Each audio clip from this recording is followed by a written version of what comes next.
Comment attirer la richesse et vivre dans la prospérité et l'abondance? Parce que l'abondance, c'est ton droit de naissance.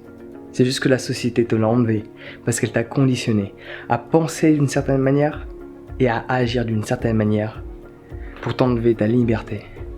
Mais l'abondance, c'est ton droit de naissance. Regarde la nature, comment elle est faite. L'abondance est partout. Donc il faut que tu réclames cette abondance. Le hic dans l'histoire, c'est que beaucoup de personnes veulent devenir riches. Mais beaucoup de personnes pensent que les riches sont des cons. Et on le sait tous, on ne veut pas être un con. On ne veut pas être un connard. Mais combien de personnes qui veulent être riches disent que les riches, ce sont des connards par rapport à ce qu'ils font avec leur argent? Si tu as cette croyance que les riches sont des cons, que les riches sont des connards, il y a de grandes chances que tu le deviennes jamais.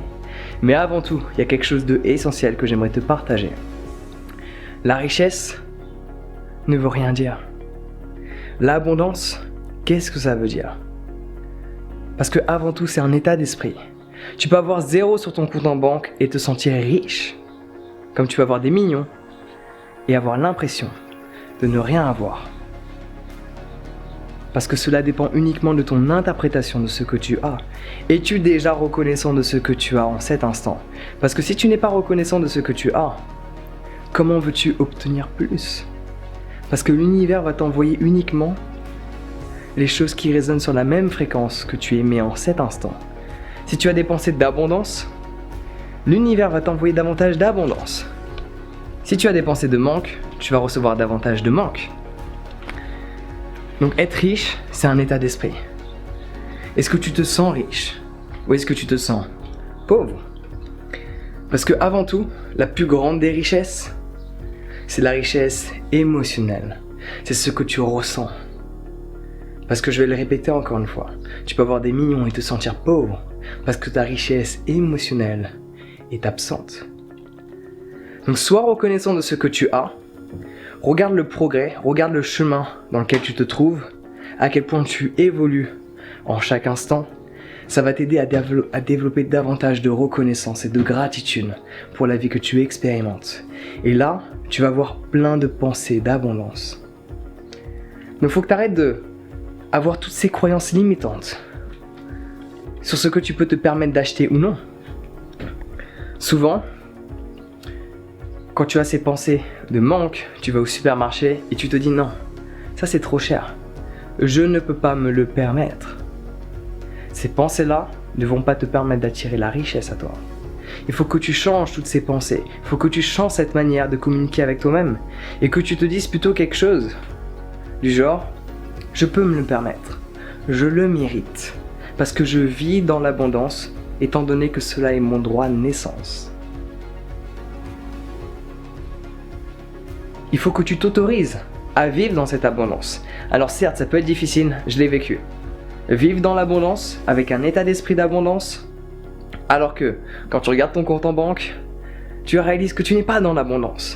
Mais si tu veux attirer la richesse à toi, il va falloir agir comme si tu possédais déjà ces choses que tu possèdes pas encore. Et à un moment donné, tu regarderas autour de toi et tu vivras déjà ce que tu voulais recevoir. Parce que cela s'est manifesté dans ta réalité. Donc si tu veux attirer la richesse, pense comme un riche. Non pas à vouloir acheter plein de choses, mais avoir l'état d'esprit que tu peux te permettre d'acheter telle et telle chose, sans pour autant l'acheter. Juste ne pas avoir ce sentiment que tu ne peux pas te le permettre. L'abondance, c'est ton droit de naissance. Il faut que tu penses de cette manière-là. Donc j'espère que le message est passé. Et souviens-toi, l'argent n'est ni bon ni mauvais. C'est ce que tu en fais qui détermine ce que c'est. Ni plus ni moins. C'est uniquement ce que tu fais de l'argent qui détermine ce que c'est. Avec l'argent, tu peux créer une guerre, mais tu peux aussi apporter de la paix. Avec l'argent, tu peux créer davantage de différences sociales, mais tu peux également nourrir les pauvres. Mère Teresa est extraordinaire, je te recommande de lire son livre. Mais si elle a pu faire ce qu'elle a fait, c'est parce que des gens derrière soutenaient ce qu'elle faisait, financièrement.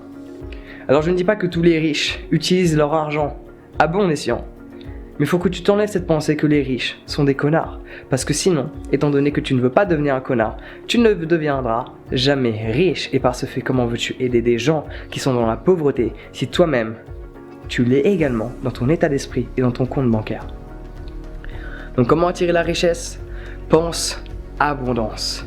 Constamment. Abondance émotionnelle, abondance physique, abondance au niveau de ta santé, mentale, financière. Et là, tu vas l'attirer à toi. Et pour l'attirer à toi, il faut que tu fasses ce que tu aimes, que tu suives ta passion. Et à ce moment-là, l'univers va t'envoyer ce que tu mérites. Parce que la fréquence que tu vas émettre quand tu fais quelque chose que tu aimes, c'est une fréquence d'amour. C'est une des fréquences les plus élevées avec celle de la reconnaissance. Et quand tu aimes ce que tu fais et que tu es reconnaissant d'aimer ce que tu fais parce que tu le fais, l'univers va t'envoyer tout ce que tu mérites. Donc voilà, un petit message en rapide. Sur ce, passe une bonne journée, prends soin de toi. L'abondance est ton droit de naissance. Il faut que tu te dises ça. Et à ce moment-là, l'abondance viendra. Sur ce, prends soin de toi, passe une bonne journée et on se voit bientôt.